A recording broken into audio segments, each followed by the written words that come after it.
Correction de l'exercice 1, page 107.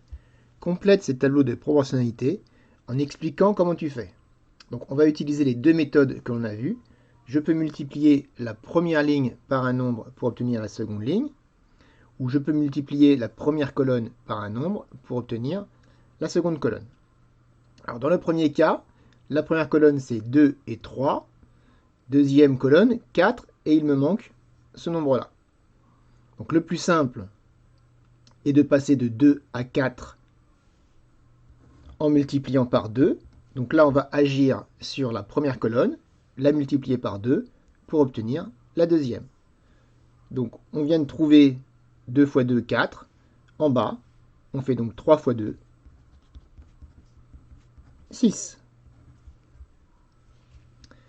Deuxième tableau, on passe de 10 à 80 et on me demande comment arriver à 16. Donc on passe de la première ligne à la deuxième en multipliant par 8. Donc ici, c'est un nombre multiplié par 8 égale 16. Donc c'est donc une division dans l'autre sens. 16 divisé par 8 égale 2. Et donc on trouve 2. Troisième tableau. 17, 51 et 3. Alors là, c'est un petit peu plus compliqué. On n'est pas dans l'étape de multiplication. Mais 51, c'est 3 fois 17. Donc on est passé de la première ligne à la deuxième en multipliant par 3. 3 fois 10, 30. 3 fois 7, 21. 30 plus 21, 51. Donc c'est bien une multiplication par 3. Donc dans l'autre sens, ça va être une division par 3. Comment passer à 3? Eh bien, en multipliant 1 par 3. Tableau D. Je passe de 500 à 100. Donc c'est une division par 5 dans ce sens-là, ou bien une multiplication par 5 dans l'autre sens. Donc ici, on va dire divisé par 5. Donc pour obtenir le nombre de la deuxième ligne, je divise 25 par 5, qui donne 5. Dernier tableau. 120, 100, 90, nombre à trouver. Donc ici, il faut trouver le moyen le plus simple.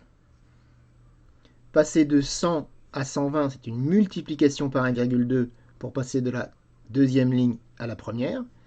Donc dans l'autre sens, ça serait une division par 1,2. Donc 90 divisé par 1,2 me donnerait la réponse. 90 divisé par 1,2. Donc 75.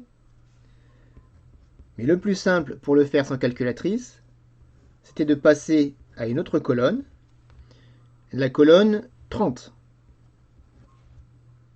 30 est un diviseur de 120 et 30 est un diviseur de 90. Donc pour passer de 120 à 30, on divise par 4. Et pour passer de 30 à 90, on multiplie par 3. Donc 120 divisé par 4 égale 30. 100 divisé par 4 égale 25. Et 30 fois 3 égale 90. 25 fois 3 égale 75. On retrouve 75 sans avoir besoin de calculatrice, ce qui est plus simple ici.